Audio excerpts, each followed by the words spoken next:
उन लोगों को जान लीजिए जो दंगा कराना चाहते हैं, जो गड़बड़ कराना चाहते हैं। इम्तियाज जलील का नाम गरीबों की जान को बचाना। इम्तियाज जलील को देने का मतलब गरीबों को उनका हक दिलाना। अभी हमारे भाई ने मुझे आदर्श के है, कहां गए वो सतीश का है, 2000 करोड़ का आदर्श का स्कैम हुआ। कोई पार्टी इनका हाथ नहीं पकड़ा। पूछ लो इन लोगों से। ये बड़ा बोलते ना कि हम दुश्मन हैं। क्या हुआ? बीजेपी ने इनका हाथ पकड़ा? नहीं पकड़ा। शिंदे ने हाथ पकड़ा? नहीं पकड़ा। अजित पवार ने, शरद पवार ने, नो, कोई नहीं। ये गरीब लुटे पीटे जिनके 200 करोड़ से ज्यादा जिंदगी की कमाई की लूट के चला गया, तो इम्तियाज जलील के पास गए। इम्तियाज जलील ने इनकी इंसाफ की राह का आगाज किया और आज इम्तियाज जलील के लड़ने की बुनियाद पर इंशाअल्लाह ताला करीब में आदर्श के इन तमाम लोगों का इंसाफ होगा। कि इम्तियाज जलील ने देखा कि इसमें कौन किस समुदाय का है। इम्तियाज जलील ने यह देखा कि ये गरीब है। इनके आंसुओं को देखकर इम्तियाज जलील की आंख में आंसू आ गए। ये होना चाहिए जो आपका एमपी होता है, उसमें दर्द होना चाहिए, तकलीफ को महसूस करने का एक सलीका होना चाहिए। अरे ये तमाम लोग सिर्फ आपके वोट के भूखे हैं। इनको अगर 5 करोड़ का इलेक्ट्रल बॉन्ड कोई देगा तो अपना जमीन बेच देंगे, सब बेच देंगे अपने आप का। मगर इम्तियाज जलील रुका नहीं, झुका नहीं। और आज आदर्श वालों की लड़ाई इम्तियाज जलील लड़ रहा है। मेरे भाई, मेरी आपसे दमन गुजारिश है कि आप अपने एक एक वोट का सही इस्तेमाल करिए। और हद तो ये हो गई कि आज महाराष्ट्र हो या पूरा भारत हो, जो जो गरीब नौजवान है उनसे पूछो आप, उनको सबसे ज्यादा परेशानी नौकरी की है। मीडिया के लोग हैं, बोलेंगे नहीं, इनको नहीं मालूम कल तक इनकी नौकरी रहेगी या नहीं रहेगी। बेरोजगारी नौजवानों का बहुत बड़ा चैलेंज है। हर नौजवान परेशान है, चाहे किसी मजहब और समुदाय का हो। तो बीजेपी के लोगों से पूछा गया, इनके आजमगढ़ यूपी के एमपी से मीडिया ने पूछा, ये अनएम्प्लॉयमेंट के बारे में तुमने कुछ नहीं किया। तो एमपी साहब का क्या बयान है, सुनो आप। ये कितने जीनियस है, देखो आप। एमपी साहब ने बयान दिया कि क्या करेंगे मोदी जी, इतने बच्चे पैदा कर रहे हो। अबे तू कैसे पैदा हुआ? अम्मा की पेट से पैदा होना सब। अब एमपी साहब बोले मोदी जी क्या करेंगे, योगी जी क्या करेंगे? उन्होंने तो बच्चे नहीं पैदा किया, आप लोग पैदा कर रहे हैं, कहां से लाएंगे नौकरी? अरे वो नहीं पैदा की, हम उनकी इज्जत करते भाई, वो उनका फैसला होगा, हम क्यों मानेंगे उनके फैसले को? मैं बीवी है मेरे घर में, मेरी बहन है, ब्याह करूंगा। आप सरकार में किसकी है फिर बताओ? आप बोल दो कि शादी मत करो, बच्चे मत पैदा करो, नौकरी मिल जाएगी। चलो बोलो। दोनों शादी नहीं किए, एक शादी नहीं की, एक शादी के दोनों को बच्चे नहीं है, उनका फैसला है।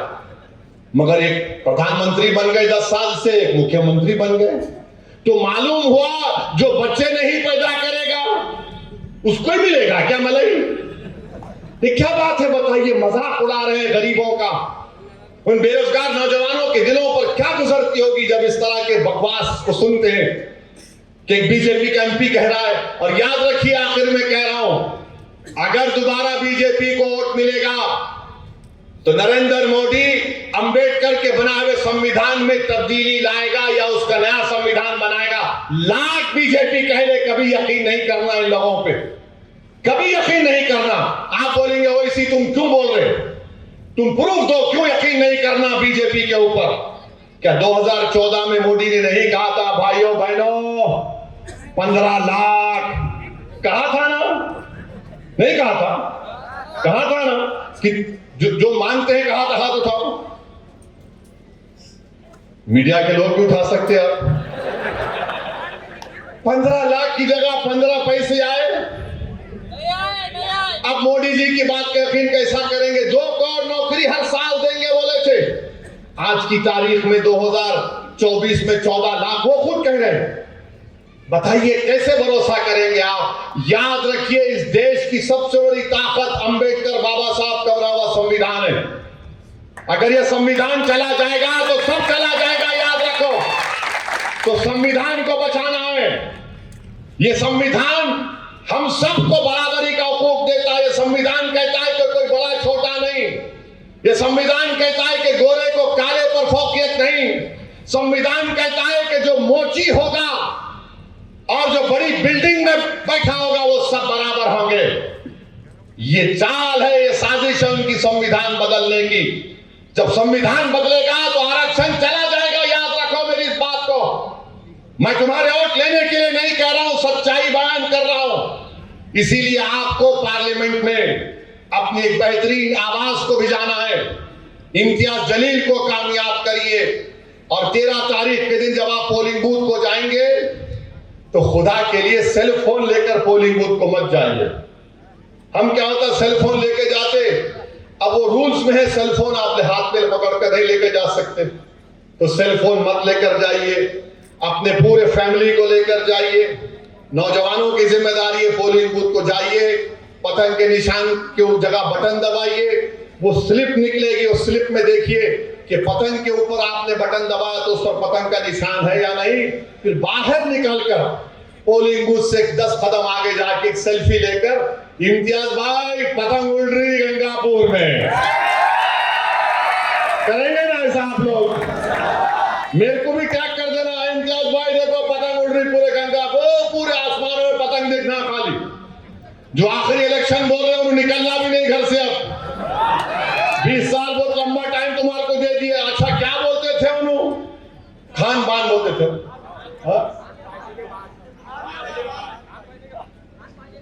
हाँ 20 साल में क्या बोलते थे? खान या बान बोलते थे ना। अब क्या निशान है उनका? खान बान क्या हुआ? इस बात से हैदराबाद में बोलते धेड़ू शादी के बातें नहीं करना प्यारे। वो बोलते थे खान या बान, कुदरत का निजाम है। कुदरत वाली तू बोल खान बान, तेरे गले में देख क्या होता है। हो गया अब किधर के नहीं रहे, अब मशाल लेकर आए। याद रखो ये मशाल आग लगाएगी, ये मशाल आग लगाएगी घरों में, ये मशाल दिलों में आग लगाएगी, फिक्रों में आग लगाएगी। तो पतंग की डोर आपके हाथ में। जिस दिन इम्तियाज जलील काम नहीं करे आप उतार लो पतंग को, घर में रख लो। ये मशाल जो है ना, ये आग है इसमें।